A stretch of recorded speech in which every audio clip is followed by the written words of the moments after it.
ஒரு தயிர் வெள்ளையெல்லாம் களவாடுக. அதனால் உன் மகனாகிய கோபால கிருஷ்ணனுக்கு நல்ல புத்திமதிகளை எல்லாம் சொல்லி வையினார். பார்த்தால் இந்த அசோதை அம்மா என் மகனா உங்க வீட்டுல வந்து களவாட போறான். எங்க வீட்டுல இல்லாத பாலா மோரா தயிரா எண்ணெயா புளிச்ச நாத்தம் எடுத்த உங்க வீட்டுல வந்து பால் ஒரு தயிர் வெண்ணெய் என் மகன் களவாட போறானா? யார பார்த்து யார சொல்றீங்க? எம்மா உங்க வீட்டுல அத்தனையும் கறக்கும் பசு, எங்க வீட்டுல அத்தனையும் தானா சொரக்கும் பசு. அம்மானு கூப்பிடும்.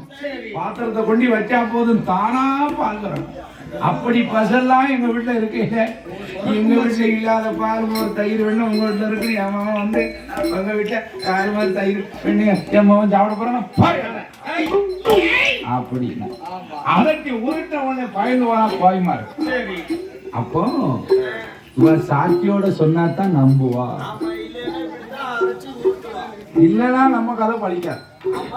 சாட்சியோட சொல்லணும் என்று மனதிலே நினைத்து வரும்போது மாயவன் கோபால கண்ணன் பார்த்தார். இவ வீட்டுல பால் மோர் தயிர் வெண்ணையை சாப்பிட்டுட்டு இவ வீட்டுல என்ன குறைஞ்சு போச்சுன்னு அவளாய் சொல்ல வந்திருக்கா. என்னைக்கு பாலை குடிச்சோமோ அன்னைக்குதான்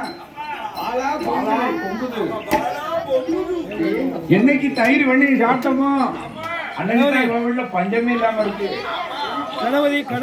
என்ன குறைஞ்சு வச்சு அவளா சொல்ல வந்துட்டு அவளை சும்மா விடக்கூடுமா அப்படின்னு 1000 வீட்டுல 1000 கண்ணனா